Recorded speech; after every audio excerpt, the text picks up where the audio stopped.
now we're spearheading into, once we've kind of identified what our skills are, what if those skills aren't exactly what they're asking for in the job description? So this is the tricky part of the work I do with clients, and the tricky part of actually applying for jobs in general is, how do you translate what you have achieved and your skill set to being relevant to this audience? Let's say you meet 60%, but you probably want to really be able to show 100% of what they're requiring.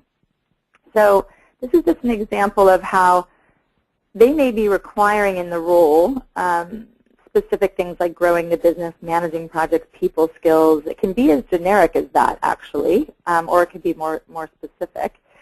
But, for instance, developing policies. I mean, that can mean a lot of different things. That could be in public sector. It could be actually rolling out a strategy through policies and trying to embed a strategy throughout an organization.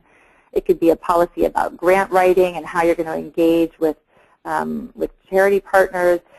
But what I thought was interesting here is that even if you haven't actually done you haven't developed policies, you might have exposure to why policies are important, what legislation might be affecting that industry.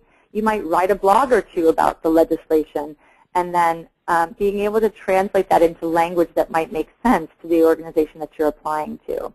And the same with the other examples here. Growing a business, you might have built relationships with clients, but you don't really have big numbers against that, but it shows your potential to be able to grow a business. And managing budgets and teams are subsets to managing projects. So you might not have a big certification in project management, but you've managed budgets and teams, which shows you might be able to also take on additional project management, for instance. So hopefully we'll have a bit of time to break out now to do the skills mapping tool. I think most of you have it, but I'm going to actually go to the next page and show you it on the screen as well in case you don't have it in front of you. We're going to take about 5 minutes to do this, either using your real job description, or I can go back and you can look at the BSR example of that advisory services manager role. And basically what we want to try to do is to map out your top 3 to 5 skills that will translate to what you're seeing as the theme throughout that job description. So if they mention project management 6 times, that's probably going to be one of them. If they're mentioning strategy, 3 or 4 times, that's probably another one. So looking again kind of with your highlighter, how many times are they saying the same thing, and what are the themes that are coming out in that job spec? And then mapping those out pretty specifically, cutting and pasting into a new document and trying to redesign their job description so that you can then put your skills that would be relevant next to it. So it's not always going to be a literal translation, and this is where this becomes a bit of an art. So give it a go for now, and we'll have some Q&A after this as well. This can be quite challenging for people. So I'll give you guys 5 minutes to just do this on your own.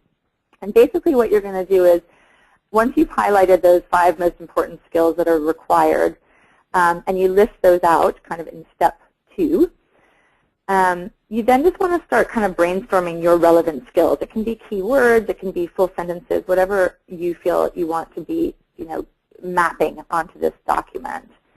The skill gap column, step 4, I'm less concerned with today because I don't want us focusing on the gap, actually. I want us to focus on what could be relevant and how to translate that into their language.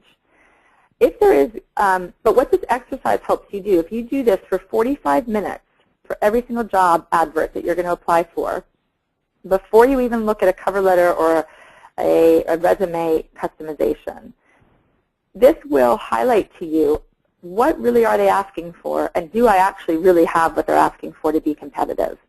Because we oftentimes waste time applying for roles that are the wrong level, or we don't quite fit in, but we think we'd like to do it, and we don't get the response we want from the market, and then it's a kind of a vicious circle. So this is about being honest with yourself of, is there a skill gap, and is it enough of a theme that you really shouldn't even be applying for this role? Or is there enough in that relevant skill section that we actually really can build up a quite compelling story by translating them?